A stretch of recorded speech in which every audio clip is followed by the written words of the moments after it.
คอยก็สวมมาได้อ่านบ่ต้องจอกเดาจอกเบี้ยก่อนเนื้อสวมมาทั้งผัวทั้งเมียเว้ยบ่มีผู้เลือเสียอยู่ตั้งข้างก่อนหน้าอ่านบ่สวมมาก่อนเนื้อทางไอ้เบาหมอกแขนเพิ่นมาจ้างเป่าแขนอินขอสิได้ปินปากเบากะละเมยสู้พังนี่นา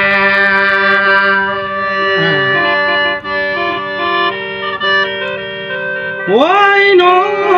สาวรักสาวเอ้ยยายก็เสียหลายลำหน้านาง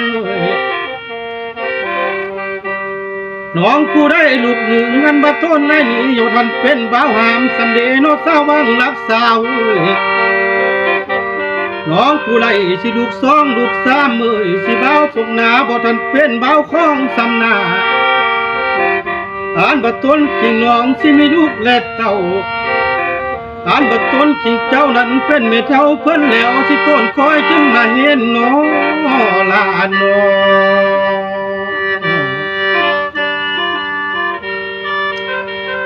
โอ้ยน้อสาวันดัก12เอ้ยยายในมองแต่อยู่ในสับโทรศัพท์เอ้ยอ่านบ่เบิ่งหุบน้องสิต้นลาคือมาคือแต่เดน้อสาวันเอ้ยหายก็เสียหลายลำหน้าน้องผู้เป็นแม่เหือนสิต้นสายจึงมาผ่านฉันน้องผู้เป็นแม่บ้านที่ต้นอายจึงมาเห็นน้องสิสาวันดัก12เฮาเอ้ยลานา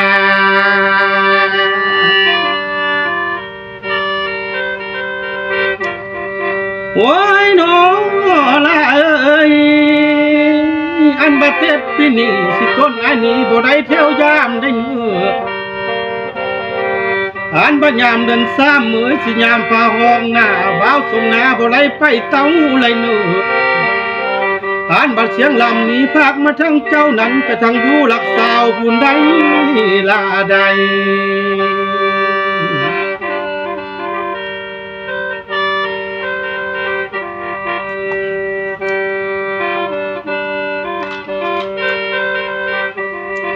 โอ้ยน้องสาวรักสาวเอ้ยน้องบ่อยากลำเสื้ออายบาดเดอันบ่ลำเสื้ออายนี่บ่เฮอน้องอายเนื้อสาวรักสาวเอ้ยแค่นบ่ลำเสื้อสายสิเบอน้องต้มได้เนื้ออาดิยานไปถือคาลมเบาที่นำเจ้าผู้มีผัวนาที่สาวังรักสาวเฮาเอ้ยลานา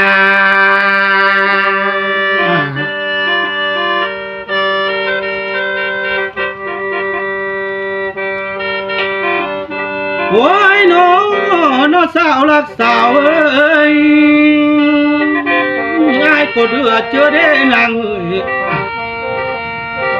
อันนี้เดียวคือบ้านเพิ่นเบา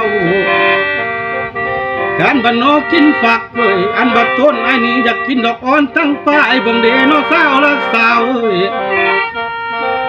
อันบ่าวหมอลำบ่าวหมอแขนก็คือกันนั่นเดียวเห็นสาวหน่อยยังกายเอ้ยก็อยากแหนมตั้งเธอบาดเดอยากหลังเธอเจ้านั้นอยากจับปักเบาอยากนั่งใกล้เจ้าอยากกอดขอรวมเบิ่งเดที่สาวรักสาวเฮาเอ้ยลานา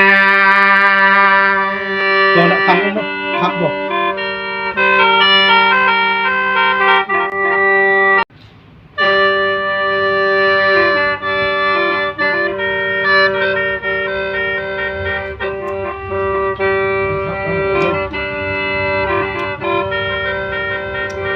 โอ้ยน้องเอ้ยง่ายนี่หมดปดนี่สิไหลก้าวก้อนซองก้อนเนื้อสาวรักสาวเอ้ยบ่าวใส่ลำนี่นาสิไหลจ้าสิก้าวท่านก้อนเนื้อสิไหลจ้าก้าวตานตั้งสาวบ้านไปทางอยู่รักสาวบุญแล้วน้องแล้วโอ้ยน้อสาวรักสาวเอ้ยเสียหลายดำเด ยานแต่สมัยนี้ยันเป็นมากบ่สมก่อแล้วเนาะสาวรักสาวเอ้ยยานแต่สำเบาเบียงทองยันเป็นต่อบอกสมเงาแล้วนะ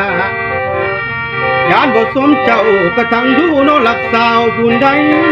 ลาใด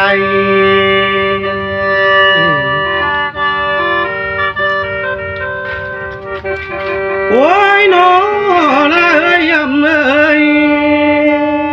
ยามแต่คือบุหานขึ้นเบาแล้วนางเอ้ยอ่านบะมือคิดนิ้วสิไปทุกทางเทียนนี่แล้วยานแต่เบาใส่ลำนี่นาเสียวแปรเขียนขอบ่ได้เป็นเคยห่างเดียวโนสีบทสมเป็นเคยสั่งกระตังอยู่หลักสาวได้ลาใด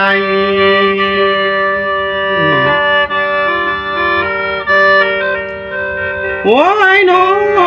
งเอ้ยยายก็เสียหลายลำเดน้องสาวบ้างเอ้ย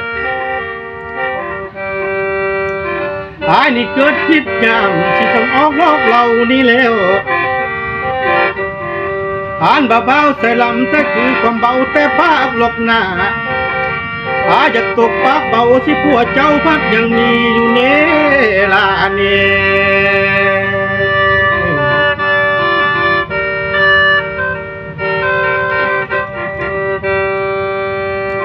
โอ้ยน้อละเอ้ยยายก็เสียหลายลำหน้านางเอ้ยอ่านบัญยามดอกสอนที่ต้นอันนี้บ่ได้นอดแต่มาแล้วนอสาววังรักสาวเอ้ยอ่านบัญยามมักกะเอ้ยเบาศพนาบ่ได้เตียวมายินเงือแล้วอ่านมาหอดสำนีนอดซะแล้วน้องกะว่าบ่ได้ปินปากเบาสิผัวเจ้าพัดยังมีสิซ้ำคอยตาเห็นหน้าลานา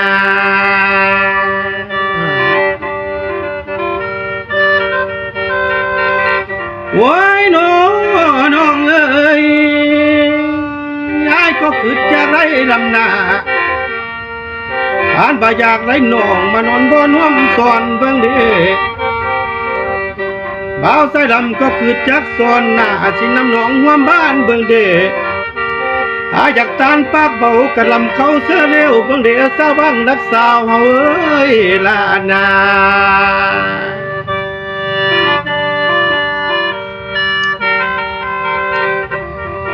โอ้ยน้อละเอ้ยยำเอ้ยยายอยากจะปากต้านเบิ่งเด้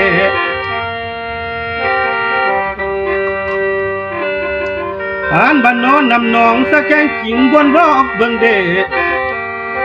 น้องออกปากเบาสิตาตานตัวไอ้ผู้นั่งลำนี่แม่ลาแม่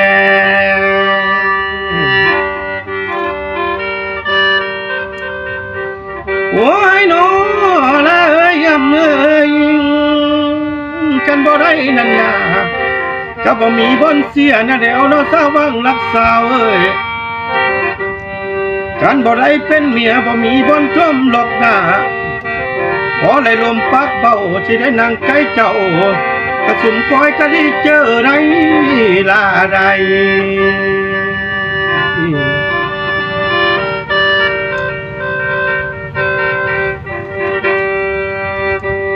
โอ้ยน้อละเอ้ยยำเอ้ยอันนี้แล้วนางเอ้ยอายทั้งเบาทั้งจานทั้งยันอยู่หน้าสิตั้งตานบ่อยากหัวอยู่เด้บ่าวใส่ลำทั้งเบาทั้งเจียมอยู่เดียวสาวคำนางไม่ผัวบ่อยากทานอยู่หน้าอ่านบัดซองที่เหงาอยู่คนละบ้านสิลำซองไปหาเดียวโนลาโน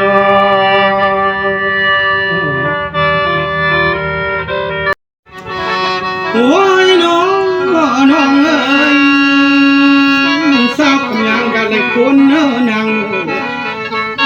การบอกอายเป็นผัวนี่สิต้นอายบอกอย่าเจ้าหน้านาง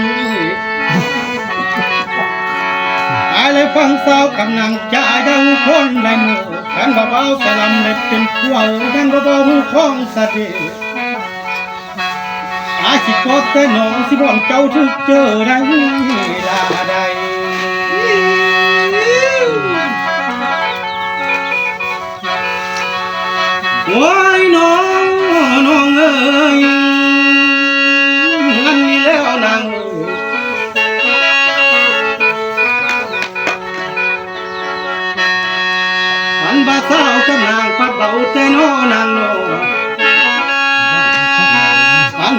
จึงน้องปัดละคนละเดยามบ่มีบาเด้พวกแยงนั้นบ่นางบ่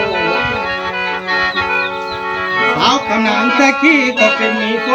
อแปลงอยู่หน้ามีผู้แยงอยู่บนอยู่เด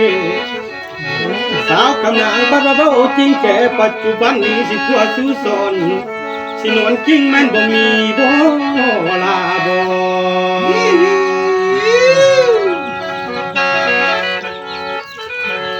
โอ้ยน้องเอ้ยกันบ่แต่กี้ได้ดังกันบ่ส่งไปกลางกันบ่ต้นอันนี้สิเบิดเพื่อลูกเราได้กันบ่แต่กี้เลยสาวหมอลำสิบนตุกสิบ่าวหมอลำเพื่อต้องดอกกันบ่แต่กี้บาดสิกายขนมตั้งคืนกันบ่กล้องสะบือหลายกระตุ้นอายเพื่อจำได้ลาใด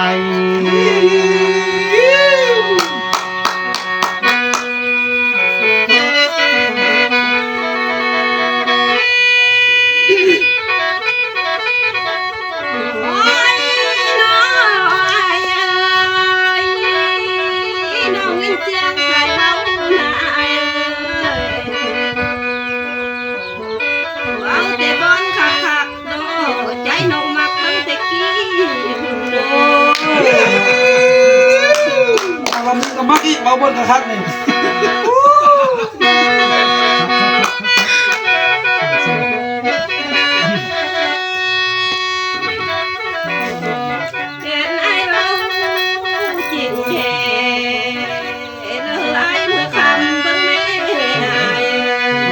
มาคำมึงเด้อ